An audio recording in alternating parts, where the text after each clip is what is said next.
Well, in today's podcast, we are discussing the evolving landscape for workplaces, customer service, and business operation in the world driven by facility and technology.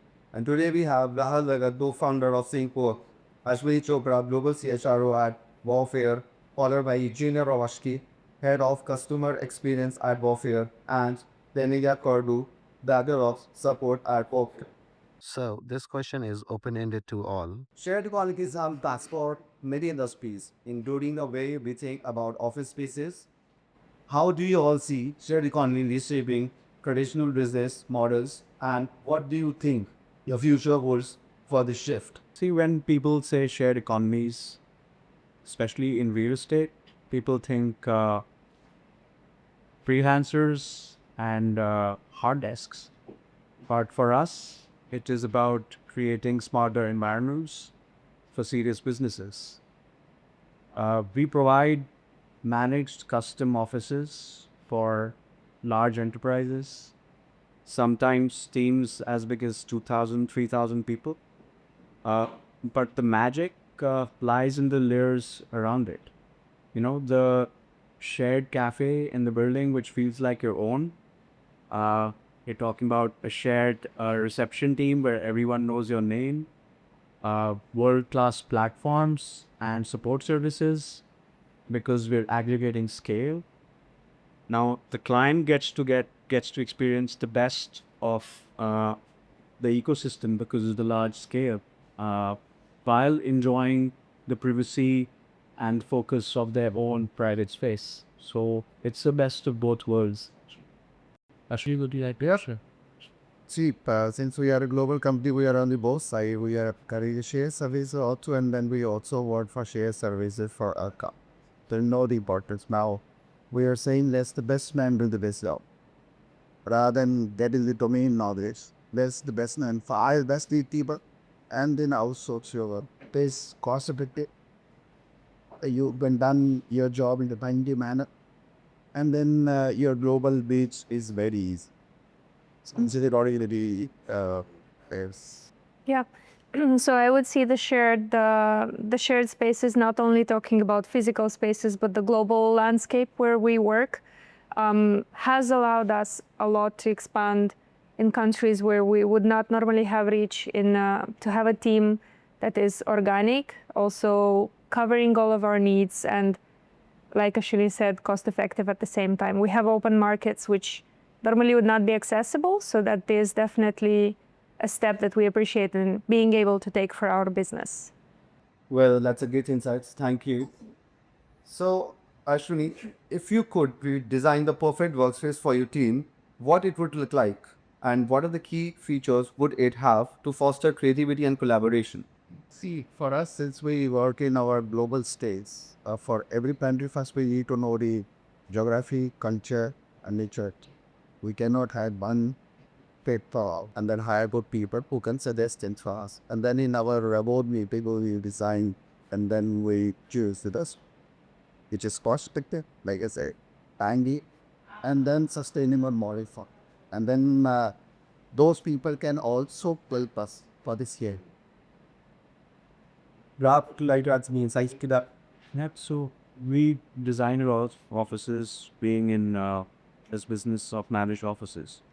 But as a general answer, as Ashwi said, not one glove fits all. But as a general answer, I think to me it's a bit of a slightly more ideological answer. I think it's your guest office will feel a bit like your favorite cafe. It will feel a bit like your home, and it will also feel a lot like a place where you wanna build something meaningful. Uh, for me, I think natural light is a non-negotiable item.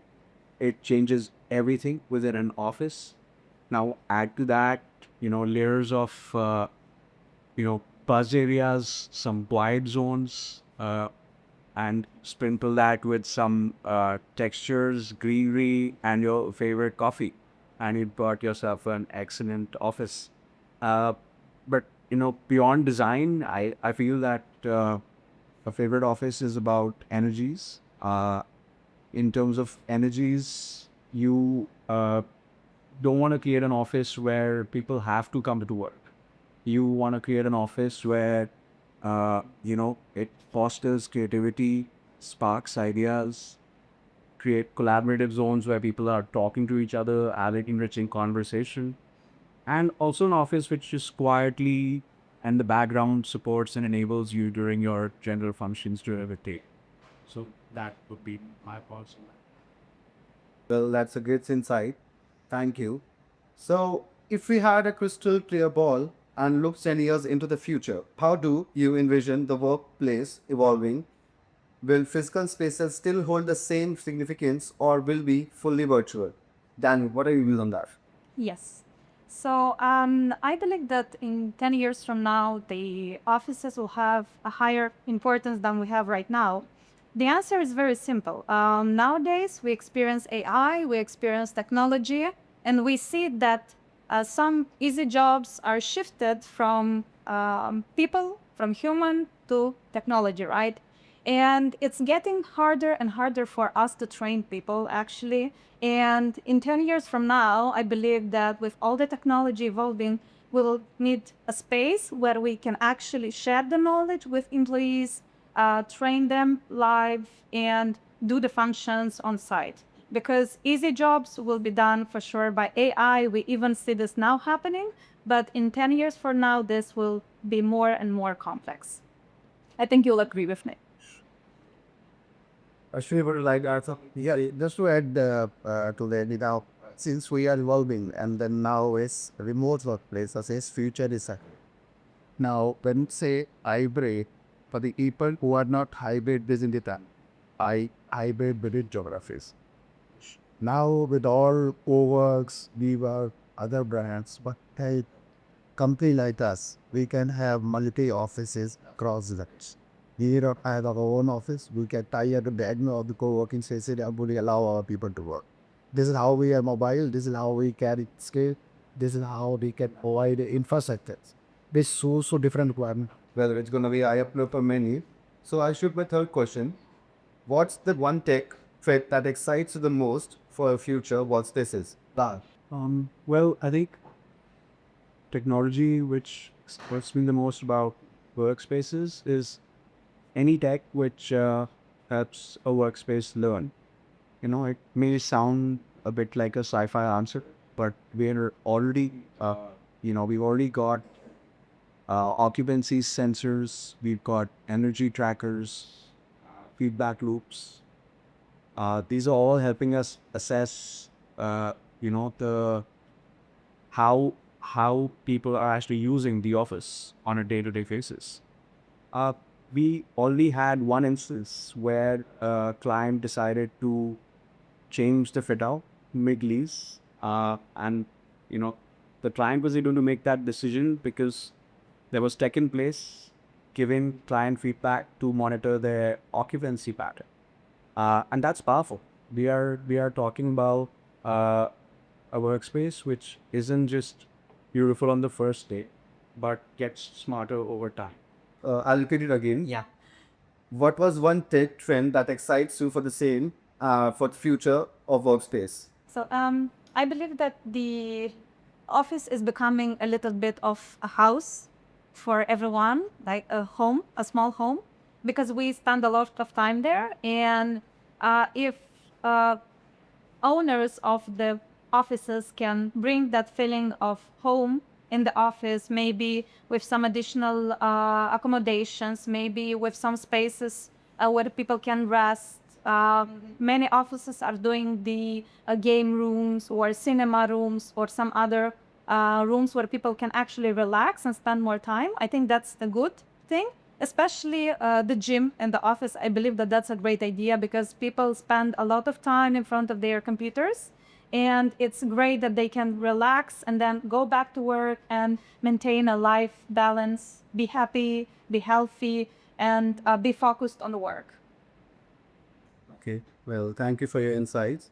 My next question is, how do you personally stay flexible in a world that's constantly changes, and how does that reflect your approach to business? A bit more hard in this world to stay solid rooted in the past rather than be flexible, because things change so fast you don't even have the time to attach yourself to anything. But in any case, in a time where everything changes so much, I do enjoy the challenge of waking up and seeing what's new today, you know? And in terms of business, I believe that the goal or the idea is just not to think that your best ideas are in the past, but to always think back and look on what you can improve, and also embrace everything that comes your way, because truly every single day brings so much innovation. And if you constantly think, okay, hey, we have this new thing, how can we apply it to the past? You will find that this is a more exciting way to do things rather than stick to a way of doing your processes, because that's what you have done always. Plus, innovation kind of begs itself. Sometimes you hit a wall and you will look at the solutions that the market currently presents and you will inevitably embrace something new.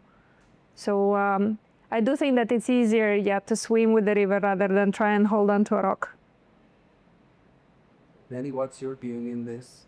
I totally agree with Eugenia, and I think that business is about learning and it's about staying in shape and accepting the innovations and embracing them, because we learn how to do the things more effective, more efficient every day. And with the support we are getting actually from this knowledge that is available for us on the market, we learn to do the things faster. And from the economics perspective, this is actually cheaper for us as a business. And we see that we have some more resources for investing in some other areas of the business. You know, if I can complete this with another thought, the word growth in itself implies some change, because otherwise it would be called stagnation. So I think the businesses by default are wired towards growth, therefore they have to embrace the change, otherwise they stay where they are.